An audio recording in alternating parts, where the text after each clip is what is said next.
Um, Thank you, Representative Cushing, and the esteemed members of the committee. I want to thank you all for listening to my testimony. I am one of the co-sponsors on the bill, and actually I just wanted to let everybody know that I am a second-term rep, and in my first term, my very first bill was this exact same bill.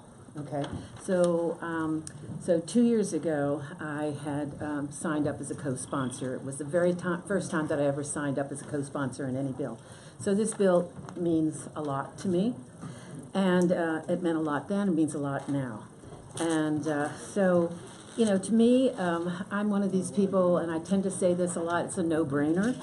To me, you know, to have background checks on all gun sales makes a whole lot of sense to me. And, you know, under current federal law, you know, there are individuals who are prohibited from buying and possessing guns for various reasons, such as felony convictions, history of domestic abuse, involuntary commitment for mental health treatment and everything. And licensed gun dealers are required to conduct a background check for these people, which you've heard probably a million times so far. But however, because why we want this particular bill is because there's a substantial gap in the law which allows unlicensed sellers, such as private individuals who sell guns online at gun shows or anywhere else, to sell guns without first conducting a background check. So this means that prohibited purchasers can easily evade the law by buying guns through private transactions. Apparently, back in 2017, a study found that 22% of gun owners who obtained their most recent gun within the past 2 years did so using a transaction that did not include a background check. 22%. Now, this same study also found that 50% of gun owners who acquired their most recent gun through a private sale rather than from a licensed gun dealer within the past 2 years did so in a transaction that did not include a background check. So they are just sort of, you know, getting in without being checked out. So universal background checks are an effective way to help reduce gun violence and gun trafficking.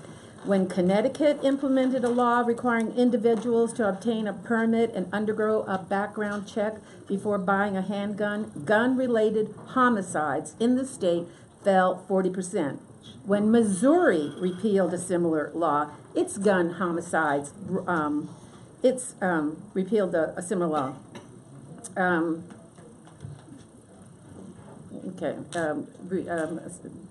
Gun homicides decreased by 25%. So a 2009 study found that intrastate gun trafficking was 48% lower in states that required background checks for private handgun sales. And so far, apparently, there are 19 states, is that correct? And the District of Columbia have acted to require background checks for all handgun sales.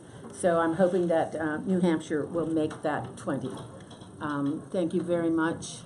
If anybody has any questions. Thank you very much. I'm going to ask the committee to be disciplined. We have a number of people waiting, so if you have a burning question that you need to have answered, I'll recognize it. If not, please just pull out. Thank you very much. Thank you very much, and thank everyone here.